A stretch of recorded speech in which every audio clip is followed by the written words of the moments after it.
Bienvenidos, esto es Fuera de la Caja. Yo soy Macario Esquetino, le agradezco mucho que me escuche en esta evaluación de lo que ocurrió durante la semana terminada el día 18 de febrero.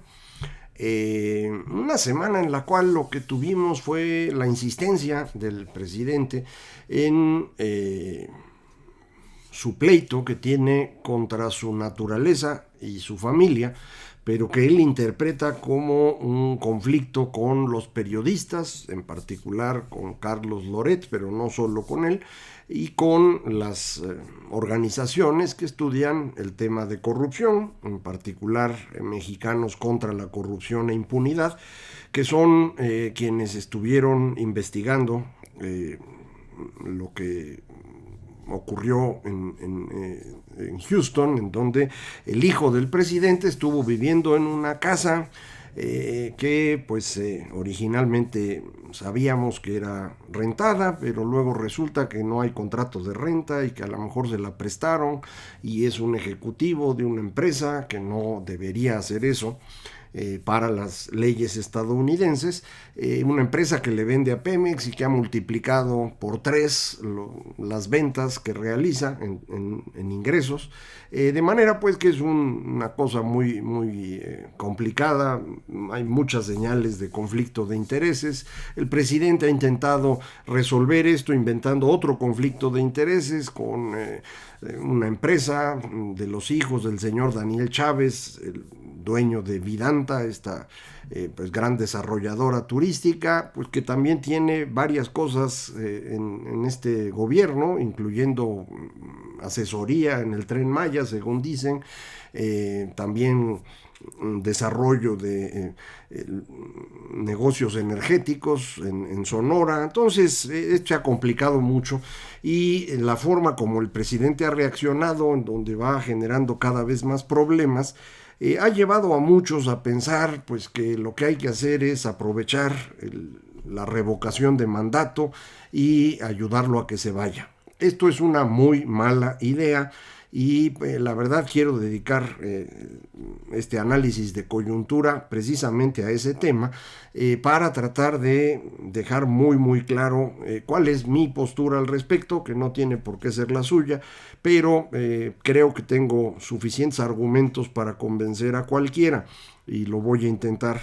Hay que aprovechar, esta semana no hubo mucha información económica, la próxima hasta el final va a haber información de fondo, que es el Producto Interno Bruto, ya ahora sí en números más detallados para el 2021, los datos del comportamiento en diciembre, etcétera, mucha información, pero ahorita no la hay. Insisto, en materia política hemos estado sobre el mismo tema, cada vez peor, desplegados de gobernadores o de senadores que dejan ver pues una postura francamente deplorable en un país democrático, pero no quiero meterme en eso, sino concentrarme en el tema de si se debe o no participar en la revocación de mandato, y para ello creo que hay argumentos en 4 niveles diferentes. Uno primero es el tema político de por qué existe esta revocación.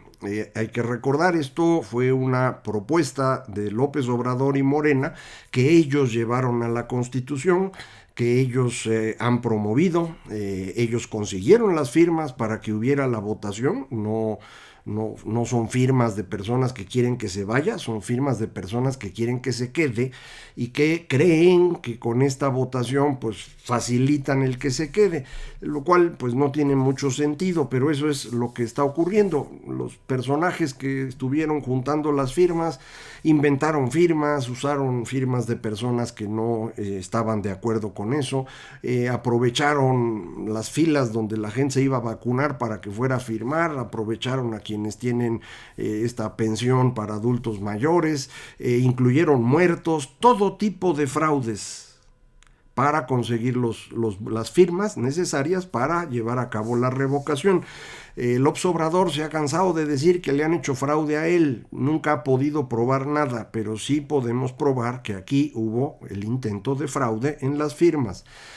Aún así había suficientes firmas como para que esto fuera aceptado, no se podía entrar más a detalle. En la muestra en donde se revisaron firmas con más cuidado, 25% de ellas eran de personas que no habían dado su firma para ese objetivo. Entonces, para quienes les encanta hablar de que son buenos y morales y honestos, bueno, esto no es cierto, al menos en este caso. Entonces, ellos promovieron la idea, ellos la impulsaron, ellos consiguieron las firmas, de manera que no entiendo bien a los que quieren que se vaya López Obrador, por qué este instrumento les serviría si es un instrumento hecho por Andrés Manuel y por Morena. Es un primer tema que creo que es importante. Uno segundo es que esto no existe en países democráticos. Existe en Venezuela, en Bolivia, en Ecuador. Y hasta donde yo sé es todo lo que hay. Existe la posibilidad de revocación para gobiernos locales en alguna provincia canadiense, en algún estado en Estados Unidos, en algún cantón suizo, pero son gobiernos locales, no es el gobierno federal o nacional. Y la razón es muy simple. Si uno tiene un presidente que no va a estar seguro de qué tamaño dura su periodo, pues va a tener que estar actuando como si estuviera en campaña todo el tiempo. Algo perfectamente lógico para un populista como López Obrador o como Hugo Chávez o como era Evo Morales. Y por eso en esos países existe la revocación. Pero eso no es lo normal en un país presidencial. En un país parlamentario, el tiempo en el que va a una persona a estar a cargo del Ejecutivo es muy variable, depende de cuánto tiempo logra tener mayoría en el Parlamento. Y esto pues, puede quitarle su gobierno en cualquier día. Así es como funciona. En los países que somos presidenciales, el presidente tiene un periodo fijo, puede gobernar con mayoría o sin ella, pero va a estar un periodo fijo. Si lo acorta por un procedimiento como la revocación, en los hechos estaríamos hablando de un presidente de 3 años que puede obtener una especie de reelección. Eso es lo que hay en Estados Unidos, un periodo de 4 años con una posible reelección que le da un periodo de 8.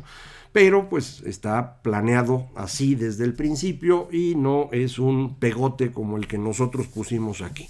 Eso es en lo que tiene que ver con el tema político populista, digámoslo así. Segundo asunto, el tema legal. Este instrumento de revocación de mandato se incluye en la Constitución después de que López Obrador ya había ganado.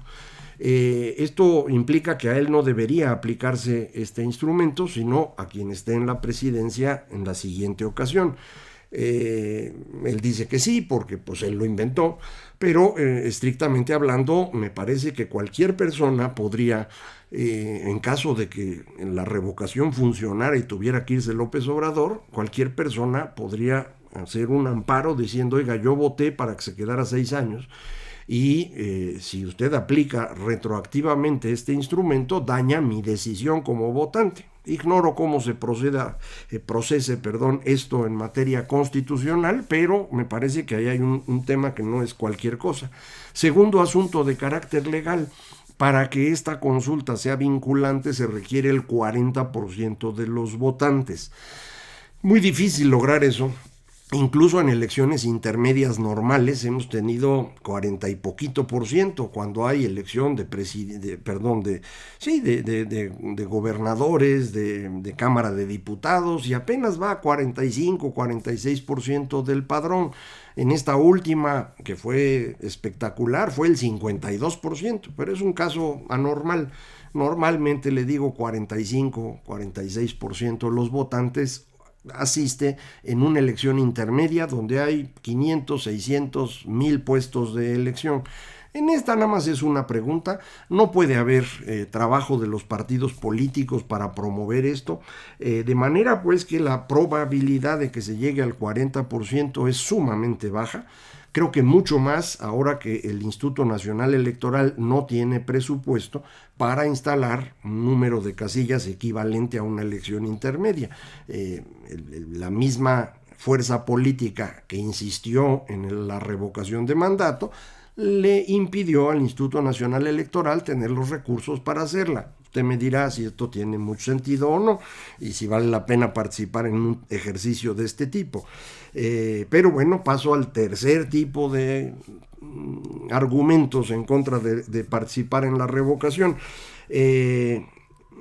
Si usted participa y de cualquier manera no se llega a tener un número suficiente de votos para que López Obrador se vaya, pues usted lo que hizo fue fortalecerlo en la presidencia. De manera que si usted quiere que se vaya y participa y no gana, pues usted acaba de perder todavía más. Le dio una fuerza que él no tenía. No me parece que tenga mucho sentido. Ahora suponga que usted participa y logra lo que quería, que era pues que hubiera una mayoría que dijera que se vaya López Obrador. Bueno, ¿qué ocurre si se va López Obrador? Pues que tienen que designar a un nuevo presidente. ¿Quién lo va a designar? La mayoría del Congreso, es decir, de diputados y senadores. Mayoría simple. Esto pues lo tiene Morena. ¿Quién va a decidir el sucesor de López Obrador? López Obrador. Usted me dirá, no, pero ahí ya se pierde la fuerza de López Obrador y Morena va a decidir por otro. Morena no existe si no es López Obrador. De manera que si él llegara a perder ahí, lo que tendríamos es el desmorenamiento completo, con un desorden monumental y los intentos de López Obrador de mantener el control por fuera de la presidencia. Estaríamos en una situación peor que la que estamos hoy, de manera pues que incluso si se gana, pues yo creo que se pierde. Estos argumentos los he presentado en distintos lugares cuando me preguntan y hay un par de respuestas de personas que no se convencen y dicen no, pero es que necesitamos demostrar que estamos en desacuerdo con él. Pues la mejor demostración es que no vaya la gente a la consulta. Una consulta desangelada, parecida a la que fue la consulta de los expresidentes, pues es algo que lo hace enojar bastante y muestra muy claramente que no está teniendo éxito político. Entonces, para demostrar que usted no está de acuerdo con López, si ese es el caso, entonces pues ni vaya. No tiene caso ni se presente. Esto va a ser lo mejor. Hay otras personas que me decían, es que esto nos ayuda porque sienta un precedente. Y mi pregunta es, ¿un precedente de qué? ¿De que se puede quitar un presidente a los 3 años? ¿Y cuál es la ventaja de eso? Como decíamos al principio, en un régimen presidencial, si reducimos el tiempo en el que puede estar el presidente a 3 años, lo que hacemos es que tenga que dedicarse, quien esté en la presidencia, a evitar que se le corra a los 3 años. Entonces va a tener que tomar puras medidas de corto plazo para con ello pues lograr sobrevivir los primeros 3 años. Si lo logra, pues ya nada más le quedan 3 años para irse, en donde va a tener que estar cuidando pues que su fuerza política sobreviva, que no lo vayan a castigar después, de manera que va a tener un presidente inútil durante 6 años. No va a ganar nada. No entiendo para qué quiere hacer eso. Esta idea de que es bueno que los ciudadanos puedan quitar a quien está funcionando mal suena muy bonito, pero no es correcta. No es correcta porque las decisiones que se toman desde el gobierno requieren de tiempo, requieren de cierta tranquilidad. Se tienen que tomar decisiones sobre temas que pueden tardar en madurar 6, 10, 15, 20 años. Si usted reduce el tiempo sobre el cual se tienen que hacer la planeación, pues el asunto no va a ser en nada benéfico para el país. Si se elige a una persona incapaz, pues tenemos que aguantar a que se vaya. La democracia nos permite sustituirlo posteriormente en condiciones razonables y normales de una democracia moderna. Es el Congreso el que se convierte en un contrapeso del presidente y lo va encaminando para que no haga cosas muy extrañas. En esta ocasión hemos tenido la mala fortuna de que las dos cámaras están controladas por la misma fuerza política y pues salvo Ricardo Monreal, que sí está tratando de jugar su propio juego, los diputados son subordinados completos y este es el problema. Si usted recuerda cómo estuvimos en el segundo periodo, la segunda mitad de Zedillo y los sexenios completos de Vicente Fox, Felipe Calderón y Enrique Peña Nieto, había un Congreso que servía de contrapeso, tanto que le impidieron a Fox o a Calderón llevar a cabo las reformas estructurales que sí pudo llevar a cabo Peña Nieto por una negociación que incluyó al PAN y al PRD, que no fueron tan mezquinos como sí lo fue el PRI. Entonces, eso es lo que nos ayudó durante esos años a ir funcionando razonablemente bien. Yo creo que hoy es un buen momento para evaluar a Vicente Fox nuevamente. Todo el mundo siempre se quejó de él, de que había sido muy buen candidato, pero muy mal presidente, que nomás hablaba, que no hacía nada. Bueno, compare con el actual. Y ya me dice si fue realmente malo o si, bueno, las cosas siempre pueden ser bastante más complicadas. Con esto no quiero decir que Fox haya sido un gran presidente, simplemente creo que hay que ser más justos en la evaluación de la dificultad que tiene el puesto y de hasta qué nivel se puede llegar a deteriorar la presidencia de la República, como me parece estamos hoy. Ahora, todo esto que he explicado y le he planteado es mi idea de por qué no se debe participar en el experimento de la revocación de mandato. Si usted, a pesar de eso, cree que sí, pues adelante, lo va a hacer, me parece, sin ningún argumento, simplemente porque está usted enojado o enojada. Pues está bueno, pero esa no es una buena forma de decidir. Si usted cree que López Obrador es un gran presidente y debe mantenerse en el cargo, pues tampoco tiene para qué ir, pero como sabemos que él quiere que lo ratifiquen, pues vaya usted y diga que quiere que se quede. Está bueno, yo no tengo objeción con ello. Me parece lo más importante para los próximos meses y años que nos concentremos en fortalecer al Instituto Nacional Electoral, que lo defendamos frente a los ataques constantes del señor López Obrador, que creo que van a crecer alrededor de este experimento de la revocación. Hay que defenderlo. ¿Y cómo se defiende? Pues gritando, reclamando, exigiendo, a través de los medios que usted tenga. Yo tengo la oportunidad de grabar esto y que ustedes me hacen favor de escuchar, y así lo hago, y en el periódico también, y en las redes sociales. Usted seguramente tendrá acceso a redes sociales, ahí hágalo. La fuerza de las redes sociales no es despreciable. Estamos en esos medios compensando la caída de los medios tradicionales de comunicación, que no es un asunto de México, es de todo el mundo.